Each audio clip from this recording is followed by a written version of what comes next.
اعوذ باللہ من الشیطان الرجیم، بسم اللہ الرحمن الرحیم۔ آپ کی خدمت میں حاضر ہیں۔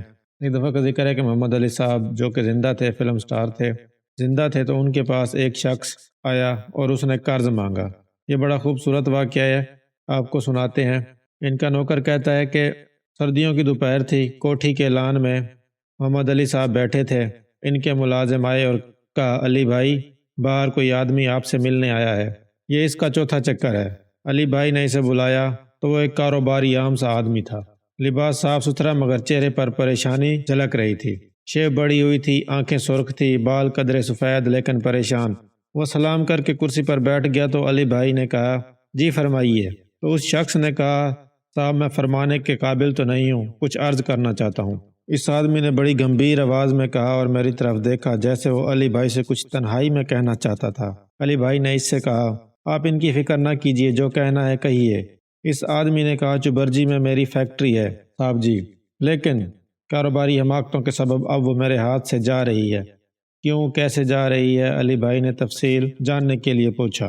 اس آدمی نے کہا، میں نے ایک آدمی سے 70,000 روپے قرض لیے تھے لیکن میں لٹا نہ سکا۔ وہ آدمی بولا، میں نے کچھ پیسے سنبھال کر رکھے تھے لیکن چور لے گئے۔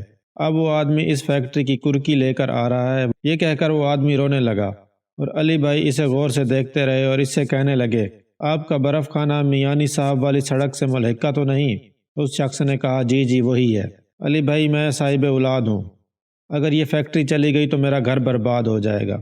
میں مجبور ہو کر آپ کے پاس آیا ہوں، فرمائیے میں کیا کر سکتا ہوں؟ علی بھائی نے اس سے پوچھا۔ تو اس شخص نے کہا، میرے پاس 20,000 روپے ہیں، 50,000 روپے آپ مجھے ادھار دے دیجئے، میں آپ کو قسطوں میں لوٹا دوں گا۔ علی بھائی نے مسکرا کر اس آدمی کو دیکھا اور سگریٹ سلگائی اور مجھے مخاطب ہو کر کہنے لگے، روبی بھائی، یہ آسمان بھی بڑا ڈرامے باز ہے، کیسے کیسے ڈرامے دکھاتا ہے، شطرنج کی چالیں چلتا ہے، کبھی مات کبھی جیت۔ یہ بات کہی اور اٹھ کر اندر چلے گئے۔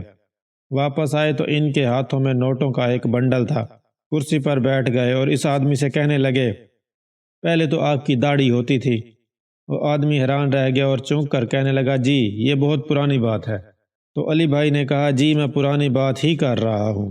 اور یہ کہہ کر علی بھائی اچانک کہیں کھو گئے اور سگریٹ کا دھواں چھوڑ کر کچھ تلاش کرتے رہے۔ پھر آدمی سے کہنے لگے، آپ کے پاس 3 روپے ٹوٹے ہوئے تو ہوں گے؟ تو اس آدمی نے بولا، جی جی میرے پاس ہیں۔ اس آدمی نے جیب میں ہاتھ ڈالا اور کچھ نوٹ نکالے اور ان میں سے 3 روپے نکال کر علی بھائی کی طرف بڑھا دیے۔ علی بھائی نے وہ پکڑے اور نوٹوں کا بنڈل اٹھا کر اس کے ہاتھ کی طرف بڑھا دیا۔ یہ 50,000 ہیں، لے لیجئے۔ اس آدمی کی آنکھوں میں آنسو تھے اور نوٹ پکڑتے ہوئے اس کے ہاتھ کانپ رہے تھے۔ اس آدمی نے جذبات کی گرفت سے نکل کر پوچھا، علی بھائی، مگر یہ 3 روپے آپ نے کس لیے لیے؟ علی بھائی نے اس کی بات کاٹ کر کہا، یہ میں نے آپ سے اپنی 3 دن کی مزدوری لی ہے۔ وہ شخص حیران ہوا اور کہنے لگا کہ مزدوری؟